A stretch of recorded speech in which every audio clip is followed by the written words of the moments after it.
Welcome to my YouTube channel Biology for Class 10. Today we take life process. Topic is nutrition and photosynthesis. At first we say what is nutrition. तो आप लोगों को ये पता होगा कि nutrition क्या है. Nutrition is a process of acquiring food containing nutrient by organism as well as the utilization of these nutrients by organism for their following needs. तो न्यूट्रिशन क्या हुआ? Acquiring food containing nutrient, food में जो nutrient present है which is taken by organism and utilization of these nutrient by organism. तो किस लिए इसका यूज होता है? As a source of energy, for growth, production of organic substances, regulating metabolic processes and providing resistance to the body. तो सबसे पहले अब हम जानते हैं as a source of energy क्या हुआ. सो ऑल लिविंग ऑर्गेनिज्म, चाहे वो बिग हो या small, require energy to do work और to perform various kind of movement or vital activity require energy. For example, when we sleep, all the biological processes are continuously taking place in our body. Next, growth. अब हम देखते हैं कि growth के लिए nutrition क्यों जरूरी है. For increasing the size, the number of body cells, for the repair or replacement of damages and worn out cell and tissue. So we need for growth or energy. Next, production of organic substances. So body of living beings continuously require many organic substances like enzymes and hormones. तो इन सब enzymes और hormones का ज़रूरत है हमारे body में. किस लिए? To produce organic substances. Next क्या हुआ? नेक्स्ट है रेगुलेटिंग मेटाबॉलिक प्रोसेसेस. तो for proper control and performing of metabolic activities certain amount are required. कुछ ऐसी ये जरूरी तत्व हैं जिसकी हमें ज़रूरत है मेटाबॉलिक प्रोसेसेस के लिए. और which are derived from food. ये हमें कहाँ से मिलता है? फूड से. Next, providing resistance to the body. तो food provide substances which help in building resistance against diseases. Food हमारे बॉडी को वैसे सब्सटेंस प्रोवाइड करता है जो हमारे रेसिस्टेंस को बिल्ड करता है हमारे बॉडी में, जो बीमारी के लिए हमारे बॉडी को प्रोटेक्ट करके रखता है. अभी तक हम देख रहे थे कि न्यूट्रिशन का हम डिफरेंट पर्पसेस के लिए किस तरह यूज करते होता है हमारे बॉडी में और हमारे बॉडी को इसकी क्या ज़रूरत है. अब नेक्स्ट है मोड ऑफ न्यूट्रिशन. तो based on the mode of obtaining food, organisms are classified into two different groups. Food को कैसे ऑब्टेन किया जाता है, इस बेस्ड पर ऑर्गेनिज्म को हम दो पार्ट में डिवाइड करते हैं. First, autotrophic and heterotrophic. तो ऑटोट्रॉपिक न्यूट्रिशन क्या हुआ? The organism prepare their own food from simple inorganic material like carbon dioxide, water and mineral salt in the presence of sunlight. All green plant and some bacteria fall under this category. That is autotrophs. इसे हम क्या बोलते हैं? Autotrophs.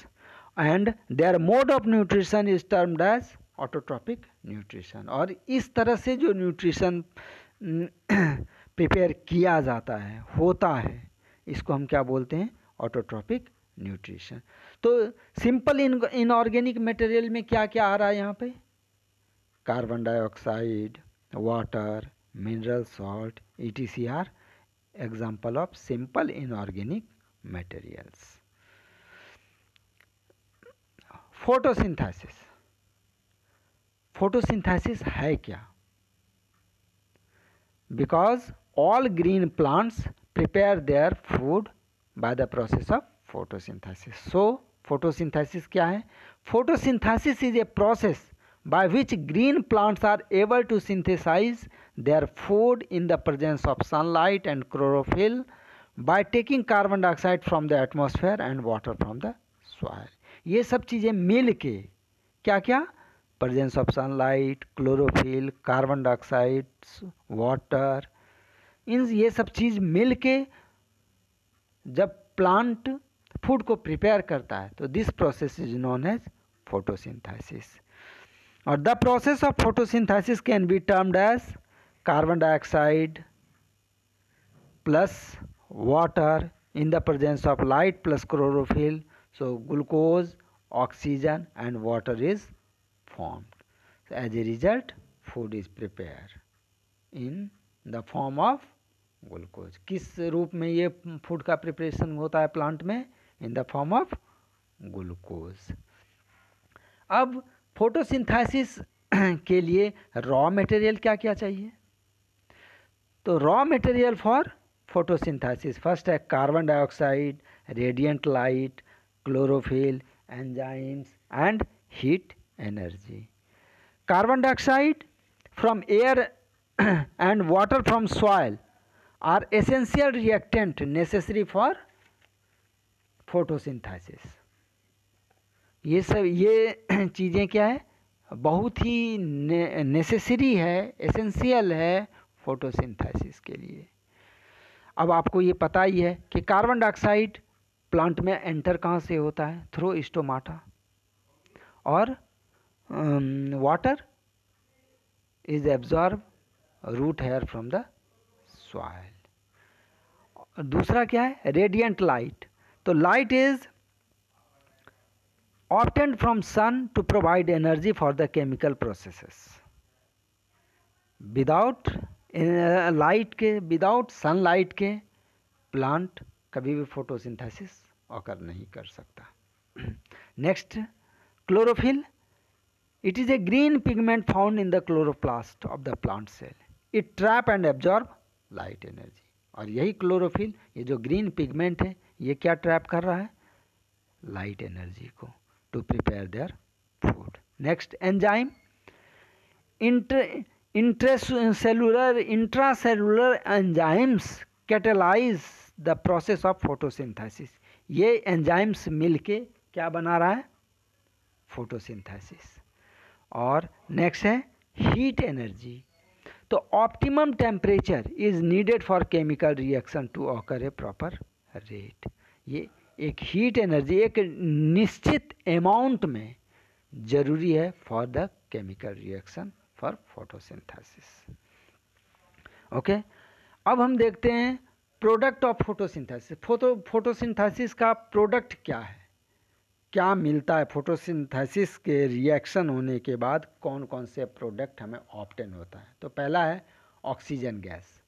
Oxygen is form due to splitting of water and is release as a by product of photosynthesis. Oxygen ये photosynthesis के reaction में हमें obtain होता है, प्रोडक्ट होता है, और ये रिलीज किया जाता है बाय द स्टोमाटा. दूसरा प्रोडक्ट क्या है? ग्लूकोज. तो the synthesis of glucose is a complex process and take place in 2 phases. और glucose is rapidly changed into starch in the most green plant by intracellular enzymes. और ये glucose change होता है starch में किसके through? Intracellular enzymes के through, जिसका नाम क्या है? फॉस्फोरिलेस. तो ये 2 प्रोडक्ट हैं फोटोसिंथेसिस के द्वारा हमें ऑब्टेन होता है. अब हम देखते हैं कि साइट ऑफ फोटोसिंथेसिस क्या? फोटोसिंथेसिस कहाँ ऑकर होता है प्लांट में? तो all the green parts of the plant are capable to carrying out photosynthesis. जितने भी ग्रीन पार्ट हैं प्लांट के वो सभी कैपेबल हैं फोटोसिंथेसिस के, but the leaves of the plant are specially developed for this process. लेकिन लीव्स को स्पेशली लीव्स इसीलिए डेवलप होता है प्लांट में ताकि वो फोटोसिंथेसिस को ऑकर कर सके। अब हम देखते हैं कि इंपॉर्टेंस क्या है फोटोसिंथेसिस का। So importance of photosynthesis, all life forms on the earth depend on the process of photosynthesis. जितने भी लाइफ हैं अर्थ पे ultimately it depend on photosynthesis. It is responsible for, ये किस लिए ज़रूरी है? पहला एनर्जी फ्लो के लिए, प्रोडक्शन ऑफ फूड के लिए एंड प्रोडक्शन ऑफ ऑक्सीजन के लिए। तो एनर्जी फ्लो क्या हुआ? It is through the process of photosynthesis only the energy required by the living organism, क्योंकि इसी के जरिए लिविंग ऑर्गेनिज्म में एनर्जी का ट्रांसफ़र होता है one mode to other. Production of food, all living being depends on plant for their food either directly और indirectly. जितने भी लिविंग ऑर्गेनिज्म हैं वो सभी डिपेंड करते हैं प्लांट पर डायरेक्टली और इनडायरेक्टली फॉर देयर फूड। और तीसरा क्या हुआ? Production of oxygen. Animal give out carbon dioxide during respiration, तो this carbon dioxide is utilised by the plant for the process of photosynthesis, then oxygen is produced. Okay, next topic है हमारा heterotrophic nutrition. तो heterotrophic nutrition क्या हुआ? These are the organisms which derive their nutrition from other organisms. All animal and non-green plants fall under this category. ये वैसे organism है जो nutrition के लिए दूसरे ऑर्गेनिज्म पर डिपेंड करते हैं।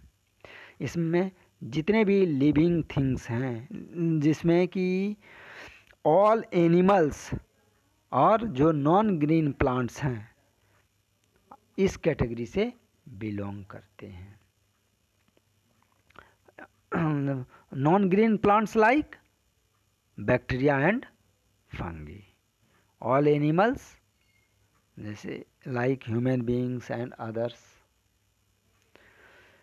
तो forms of heterotrophic nutrition, heterotrophs are divided into three categories: saprophytic, parasitic and holozoic।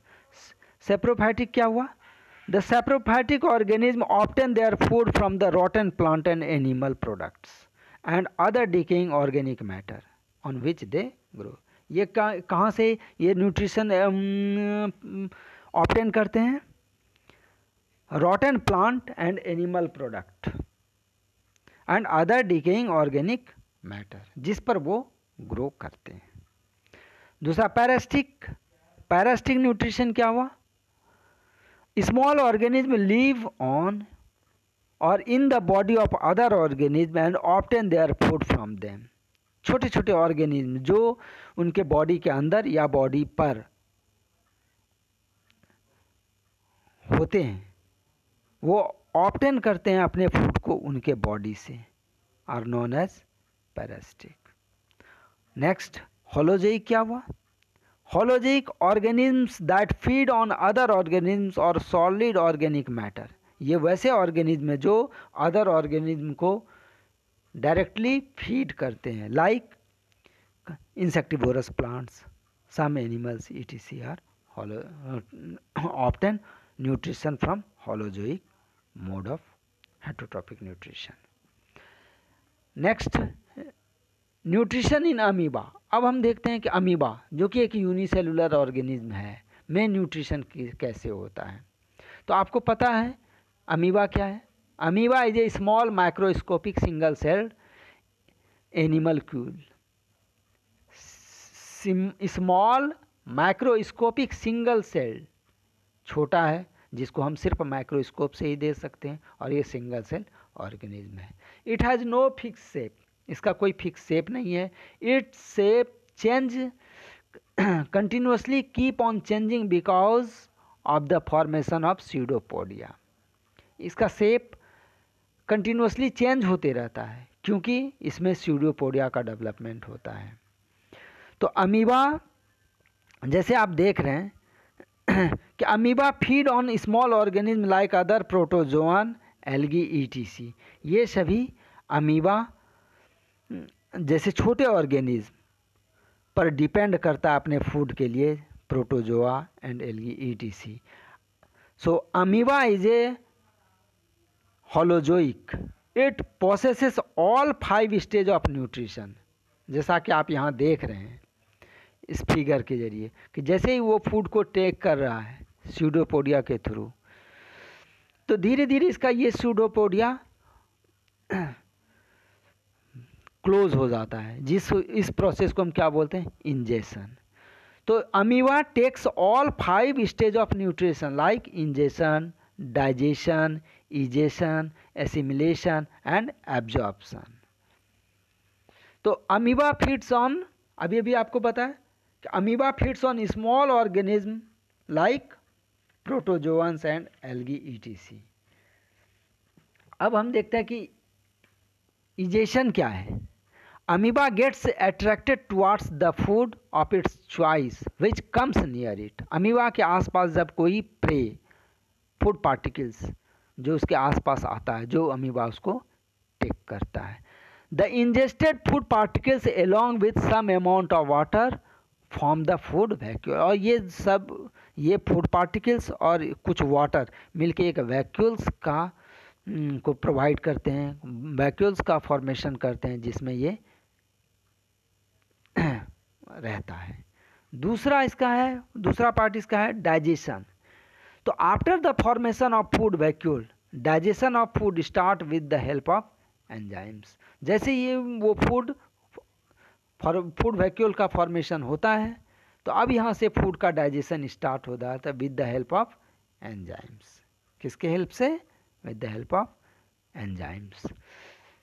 Third part, absorption. The digested food is absorb by the surrounding protoplasm. अब इस डाइजेस्ट फूड को उसके आसपास के सेल के पार्ट्स के द्वारा एब्जॉर्ब किया जाता है। उसके बाद क्या है? Assimilation. The absorb material is assimilated and become a part of protoplasm. फिर इस एब्जॉर्ब मटेरियल का एसिमिलेशन उसके बॉडी में होता है। Next, egestion. The undigested food residue is throw out the cell surface where food vacuole burst open and disappear. अब यहाँ पर अनडाइजेस्टेड फूड का जो अवशेष बचता है, रेसिड्यू जो बचता है, वो थ्रो आउट होता है सेल सरफेस के द्वारा। उसके बाद ये फूड वैक्यूल ब्रस्ट हो जाता है, ओपन होता है और फिर डिसअपियर हो जाता है। So please like, comment, share and subscribe my YouTube channel. Thank you.